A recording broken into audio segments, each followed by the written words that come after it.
नया क्लेवर, नया अंदाज। आप देख रहे हैं देश का number 1 digital news channel Soni news. पैनी नजर, तीखी सोच। छेड़छाड़ का विरोध करने पर छात्रा को हुआ धारदार हथियार से हमला।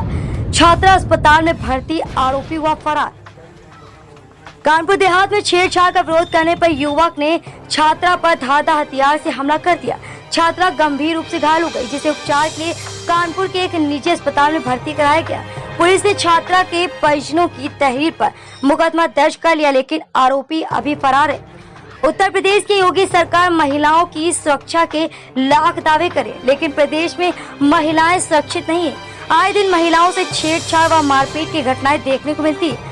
ताजा मामला कानपुर देहात के सरवन खेड़ा गांव का है, जहां पर छेड़छाड़ का विरोध करने पर एक छात्रा पर धारदार हथियार से हमला कर दिया गया, जिसके बाद आरोपी दबंग मौके से फरार हो गया। युवती की हालत खराब होने पर परिजनों ने उसको कानपुर के चांदनी नर्सिंग होम में भर्ती कराया। पीड़िता के मुताबिक स्कूल जाते समय उसका क्लासमेट यावर नामक युवक छेड़छाड़ करता था, जिसको लेकर 2 महीने पहले उससे लड़ाई हो गई थी। जिसके बाद पुलिस में शिकायत करने की बात कही तो उसने कहा कि अगर पुलिस में शिकायत करूंगी तो तुमको जान से मारने के बाद ही जेल जाएंगे। पीड़िता का कहना है कि उसकी धमकी को अनसुना कर दिया, जिसके बाद रात में उसने किसी चीज से हमला कर दिया। पीड़ित परिवार का कहना है कि पुलिस में शिकायत करने के बाद मुकदमा दर्ज कर लिया, लेकिन अभी तक गिरफ्तारी नहीं हुई। कानपुर देहात से सोनी न्यूज के लिए मनोज सिंह की खास रिपोर्ट।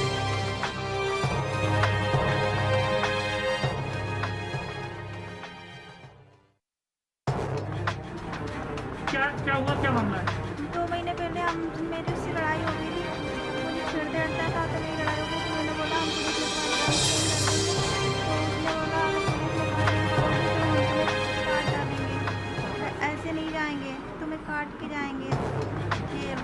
तो फिर हमने गौर नहीं किया, हमने सोचा ऐसे गुस्से में बोल रहा होगा। 2 महीने बाद हम रात में 12:30 बजे टॉयलेट करने के लिए उठे, जैसे हम टॉयलेट करके बैक हुए तो उसने मेरे ऊपर सर में वार किया, कम से कम 3-4 बार। क्या लगता है आपको? छेड़छाड़ करता था? क्या करता था? क्या परेशान करता था? हाँ, टॉर्चर करता था। तो क्या पुलिस में शिकायत करा दी अब आपने? हाँ, पुलिस ने शिकायत करा दी है। किसने आपकी बहन पर हमला किया, क्या मामला? मेरे बहन के साथ ही वो पढ़ता था सर। तो इसका 2 महीने पहले मेरी बहन को इसने धमकी दी थी फ़ोन से कि अगर तुम बात नहीं करोगे तुमको मैं जान से मार दूंगा। इसने ये बात की। मेरी बहन ने गौर नहीं किया, मैं चापड़ से काटूंगा तुमको। तो इस बात को किसी ने गौर नहीं किया। इसके बाद इसने परसों की रात में हमारी बहन को मतलब चापड़ से इसने 4-5 बार वार किया। जब ये बाथरूम के लिए निकली 12:30 बजे, घर पे ही मतलब बाथरूम के लिए निकली, तभी इसने वहाँ पे वार किया।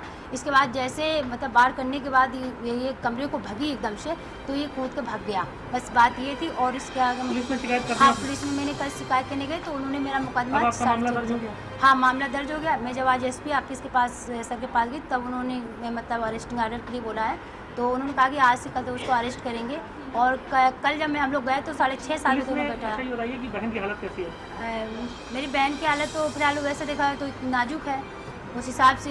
क्या आखिर वजह क्या रही, क्यों आखिर उसने हमला किया? आखिर वजह यही थी कि बस ये बात ही करता है, तो इसने मना किया था मेरी बहन को कि बात नहीं, मैं मतलब मुझे मेरे फ़ोन मत करो, परेशान कर। जैसे स्कूल में साथ में पढ़ती थी तो ये बड़े क्लास में नहीं, वो बड़े क्लास में था, ये फाइनल था उसका, ये सेकेंड में BSc में थी।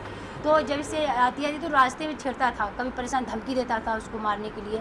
तो मेरी बहन सोचती थी ऐसे बोल देता होगा गुस्से में, क्योंकि साथ में पढ़ने वाला लड़का कभी ऐसा कर नहीं सकता है। तो इसने 2 महीने पहले जब मेरी बहन के बोला कि नहीं तुझे चापड़ से काटो, जब मेरी बहन ने मना किया कि मुझे फ़ोन मत कर, मुझे बात नहीं करना है, तो बोला कि मैं तुमको ना धारदार चापड़ से तुमको काट के मार डालूंगा। तो मेरी बहन ये सोचा कि शायद गुस्से में बोल रहा होगा, ऐसे ही बोल रहा होगा। मेरी मम्मी से बोला, हम लोगों ने गौर नहीं किया। इसके बाद इसने परसों की रात हमारी बहन को छिप करके मेरे घर पे ही आकर के वार किया 12:30 बजे रात में। जब मेरी बहन टॉयलेट के लिए निकली और जैसे मुड़ी है तैसे उसने मतलब चापड़ से वार करना स्टार्ट कर दिया। 4 से 5 बार वार किया उसके, मगर मेरी बहन जैसे कमरे में घुसी तो ये एकदम भागा है। और वही था यावर नाम है, गजनेर का रहने वाला मूल निवासी है वो। उसके बाप को ना साफिर उसके बाप। थाना गजनेर क्षेत्र में एक सरवन खेड़ा ब्लॉक के परिसर में रहने वाली एक युवती ने आकर ये सूचना दिया कि मेरी बहन को एक लड़के ने चापड़ से हमला करके घायल कर दिया है। इस सूचना पर त्वरित कार्रवाई करते हुए पुलिस ने पीड़िता को हॉस्पिटल में एडमिट कराया, जहां उसका इलाज चल रहा है। अब लड़की की हालत सामान्य है। इसमें मुख्य अभियुक्त की गिरफ्तारी कर ली गई है और इस संबंध में जानकारी मिली है कि दोनों लड़का और लड़की दोनों एक साथ एक डिग्री कॉलेज में पढ़ते थे। कुछ समय से आपस में इनमें मतभेद चल रहा था और इसी क्रम में आपस में झगड़ा होने पर उसने चापड़ से हमला किया है। मुख्य अभियुक्त की गिरफ्तारी करके उसको जेल भेजा गया है। लड़की के घर पर और हॉस्पिटल में उसकी सुरक्षा व्यवस्था के लिए पुलिसकर्मी तैनात किए गए हैं। स्थिति सामान्य है और अन्य विधिक कार्रवाई की जा रही है। हर छोटी बड़ी ताजी न्यूज पाने के लिए हमें फेसबुक, ट्विटर, यूट्यूब और व्हाट्सएप पर हमें सब्सक्राइब करें और फॉलो करें आपका अपना web news channel Soni news.